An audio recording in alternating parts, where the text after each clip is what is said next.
Não conseguíamos entender o que aconteceu ali. Era impossível que ele tivesse sido assassinado e que o seu corpo permanecesse no local onde o encontramos, se há poucos segundos ele estava correndo à nossa frente, no meio do matagal. Não havia, cronologicamente falando, tempo suficiente para que tudo se encaixasse.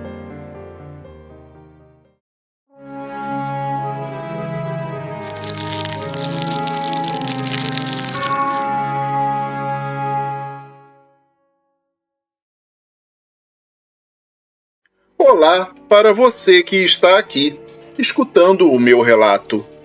Eu sou policial federal, e justamente por isso eu não direi meu nome nem o nome de nenhum dos meus companheiros que serão mencionados aqui.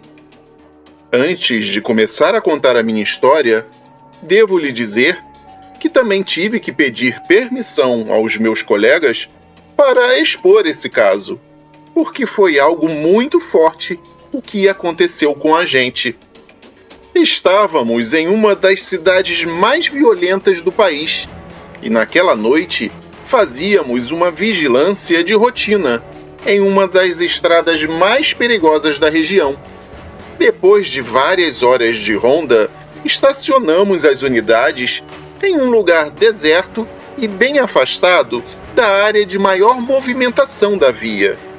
Não posso dizer o lugar exato, porque companheiros meus ainda usam o lugar para fazer paradas rápidas, quando não tem outra alternativa.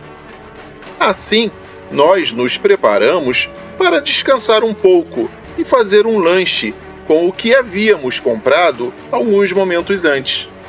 Já era bem tarde da noite, quando, entre risadas e descontração, notamos que alguém estava vindo, caminhando devagar, pela mesma parte da estrada onde estávamos parados.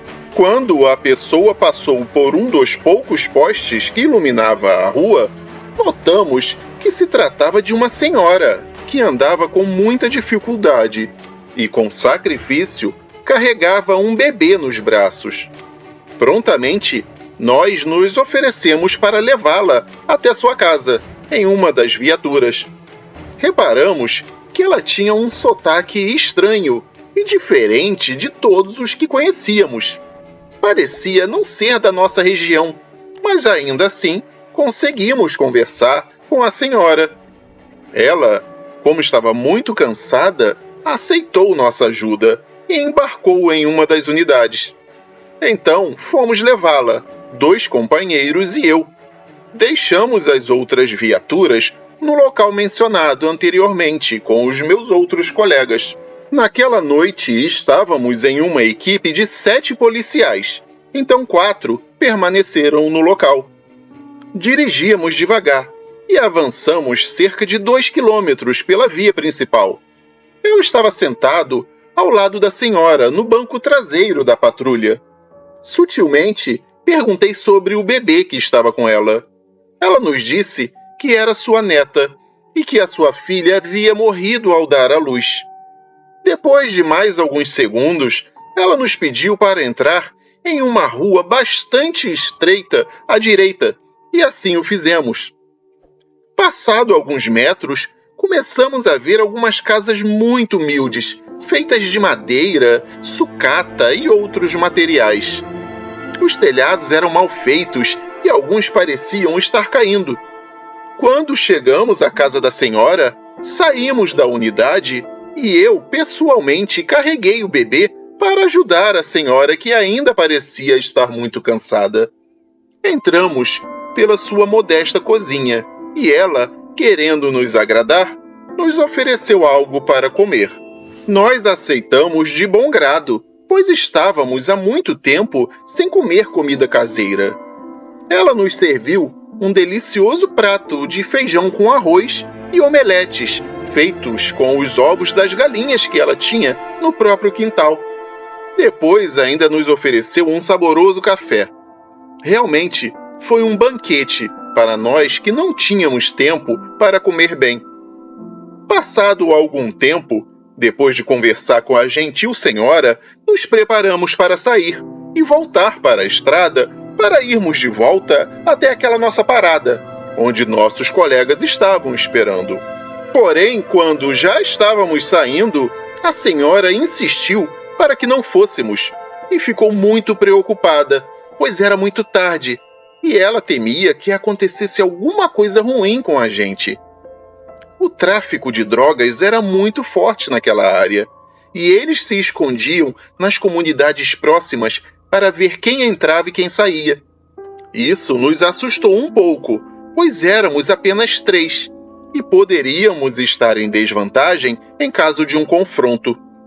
Tentamos falar pelo rádio com os nossos colegas que estavam lá no local onde paramos para lanchar, mas eles não respondiam e nos deixaram muito preocupados com isso. Mesmo com medo e contrariando o pedido da senhora, saímos agradecendo a sua hospitalidade e rapidamente entramos na nossa viatura. Voltamos pela rua estreita e escura e logo pegamos a estrada principal.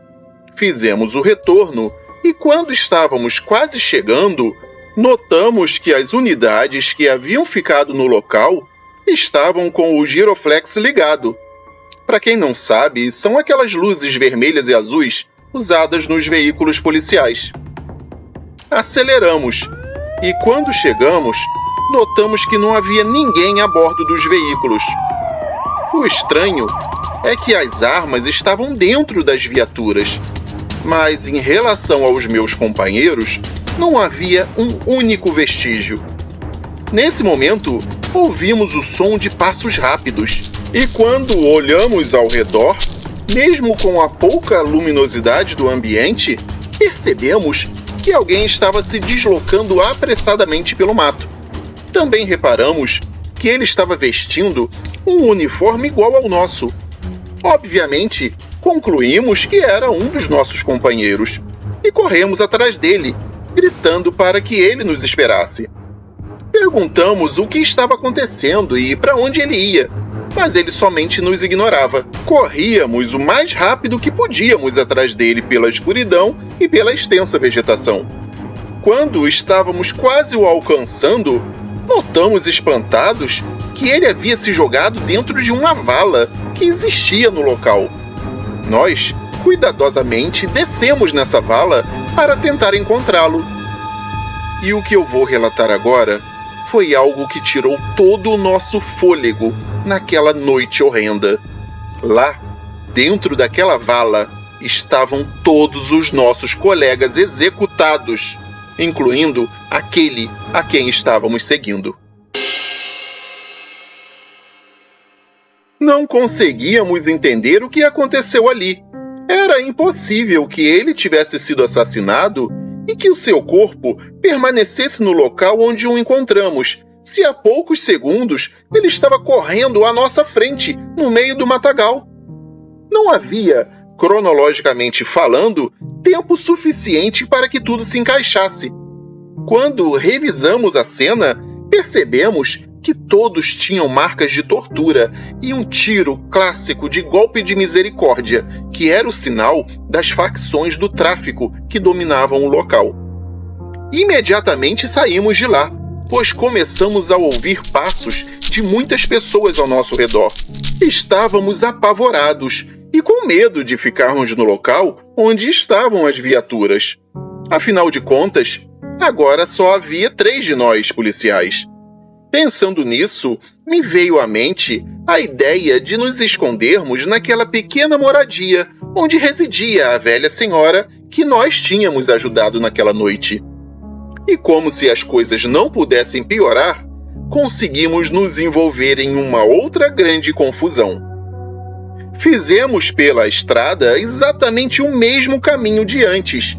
Entramos na mesma ruazinha pequena e estreita, mas apesar disso, não conseguíamos encontrar a pequena casa da senhora.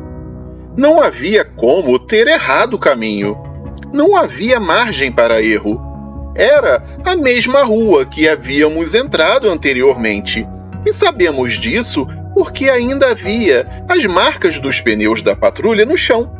Nós aproveitamos essas marcas para seguir pelo mesmo caminho, para tentar encontrar ao menos a casa daquela senhora. Mas, para nossa surpresa, não havia uma única residência naquela rua, nem mesmo um único barraco de madeira, por mais simples que fosse. No lugar onde deveria estar a residência da idosa, havia apenas uma grande pedra. A humilde casinha onde estávamos momentos antes tinha absurdamente desaparecido. Nas margens daquela estradinha haviam apenas plantações e pequenas árvores. Após vários minutos de perplexidade, começamos a ouvir o som das sirenes das patrulhas chegando. Finalmente chegou um helicóptero, que era o apoio que nós havíamos solicitado. Mais colegas chegaram para nos ajudar, mas mesmo assim, nós estávamos em total estado de choque. Eu não sei se viajamos no tempo, se nos deslocamos para outra dimensão, ou se tudo aconteceu apenas na nossa cabeça, como se fosse uma alucinação coletiva. Eu só sei que, graças àquela senhora, nós não perecemos naquela noite, destino que meus outros colegas não tiveram. A verdade é que jamais entenderemos o que aconteceu naquela ocasião. Nós, policiais, vivemos em constante perigo. Porém, as coisas que mais mexem com o nosso estado psicológico são aquelas que não podem ser entendidas ou explicadas. Relatos como esse não são fáceis de contar. E esse é apenas um dos casos que todos nós que realizamos esse trabalho provavelmente viveremos mais cedo ou mais tarde. Quero honrar a memória de todos os irmãos que caíram naquela noite. E para quem não acredita na minha história, peço apenas que respeite meus colegas assassinados pelo tráfico. Espero poder continuar com esse espaço para um dia contar mais coisas estranhas que aconteceram comigo trabalhando como policial federal. Até mais.